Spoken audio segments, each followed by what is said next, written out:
Hi friends, ഞാനിന്ന് ചെയ്യാൻ പോകുന്നത് പനീർ ഗ്രീൻ പീസ് മസാല കറിയാണ്. അതിനായിട്ട് ഞാനിപ്പോൾ 200 ഗ്രാം പനീറാണ് എടുത്തിട്ടുള്ളത്. ഇതൊരു 100 ഗ്രാം ഗ്രീൻ പീസ് ഉപ്പിട്ട് വേവിച്ചതാണ്.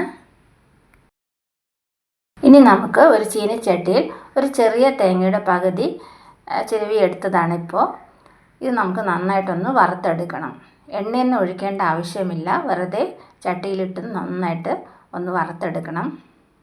കരിഞ്ഞു പോകാതെ സൂക്ഷിക്കുക. തേങ്ങയുടെ നിറമൊക്കെ മാറുന്ന സമയത്ത് നമുക്ക് 1 സ്പൂൺ പൊട്ടുകടല കൂടി ചേർത്ത് കൊടുക്കാം. ഇനി ഇവയൊന്ന് മിക്സിയിലിട്ട് നല്ല മഷി പോലെ അരച്ചെടുക്കുക.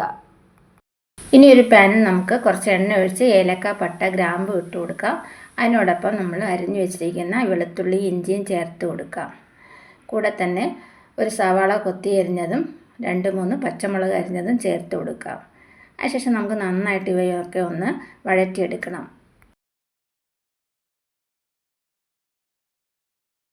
അരപ്പിന് കൊഴുപ്പ് കിട്ടാൻ വേണ്ടിയിട്ടാണ് ഞാനിപ്പോൾ തേങ്ങയുടെ കൂടെ കുറച്ച് പൊട്ടുകടല കൂടി ചേർത്ത് കൊടുത്തിരിക്കുന്നത്. അണ്ടിപ്പരിപ്പായാലും നമുക്ക് ചേർത്ത് കൊടുക്കാം, വളരെ ടേസ്റ്റ് ആയിട്ടുണ്ടാവും. ഇനി നമുക്ക് പൊടികൾ ഇട്ട് കൊടുക്കുക. ആദ്യം 1 സ്പൂൺ മല്ലിപ്പൊടിയാണ് ഞാൻ ഇട്ട് കൊടുക്കുന്നത്. അതേ അളവിൽ തന്നെ കാശ്മീരി ചില്ലി പൗഡർ 1 സ്പൂൺ ചേർത്ത് കൊടുക്കുന്നുണ്ട്. കുറച്ച് മഞ്ഞൾപ്പൊടിയും ചേർത്ത് കൊടുക്കാം. ഇനി നമുക്കിതെല്ലാം നന്നായിട്ടൊന്ന് ഈ എണ്ണയിൽ കിടന്ന് തന്നെ മൂപ്പിച്ചെടുക്കണം. ഇത് വളരെ ടേസ്റ്റി ആയിട്ടുള്ളൊരു റെസിപ്പിയാണ്. നമുക്ക് അപ്പത്തിനോടും ചപ്പാത്തിയോടൊക്കെ കഴിക്കാൻ പറ്റിയ ഒരു കറിയാണിത്. ഇനി നമുക്ക് ചേർത്ത് കൊടുക്കേണ്ടത് ഒരു ചെറിയ തക്കാളി അരിഞ്ഞതാണ്. അതുകൂടി നമുക്ക് ചേർത്ത് കൊടുക്കാം. തക്കാളി ചേർത്ത് നമുക്ക് വീണ്ടും നന്നായിട്ടൊന്ന് വഴറ്റിയെടുക്കുക. അതിനുശേഷം നമുക്ക് നമ്മൾ അരച്ച് വെച്ചിരിക്കുന്ന അരപ്പ് ചേർത്ത് കൊടുക്കാം.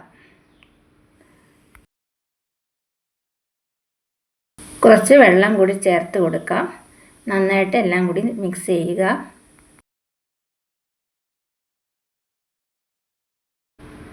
ഇതിൻ്റെ കൂടെ തന്നെ നമ്മൾ വേവിച്ച് വെച്ചിരിക്കുന്ന ഗ്രീൻ പീസ് കൂടി ചേർത്ത് കൊടുക്കാം.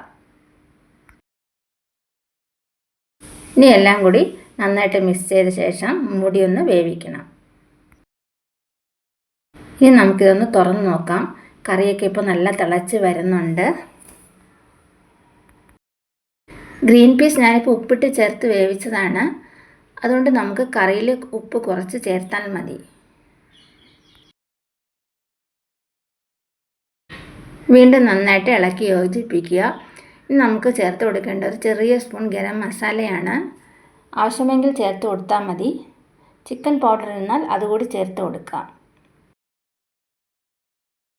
ഇനി കറിവേപ്പില ഇട്ട് കൊടുക്കാം. കറിയൊക്കെ തിളച്ച ശേഷം നമുക്ക് പനീർ ഇട്ട് കൊടുക്കാം. പനീർ ഞാനിപ്പോൾ വറുത്തൊന്നും എടുത്തതല്ല.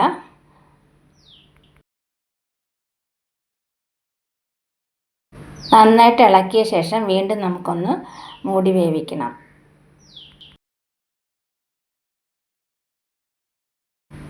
ഇപ്പോൾ നമുക്കൊന്ന് വീണ്ടും തുറന്ന് നോക്കാം.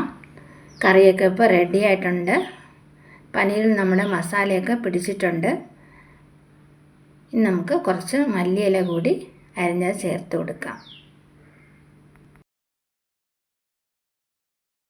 ഇപ്പോൾ നമ്മുടെ പനീർ ഗ്രീൻ പീസ് മസാല കറി റെഡി ആയിട്ടുണ്ട്. എല്ലാവരും ഒന്ന് ട്രൈ ചെയ്ത് നോക്കുക.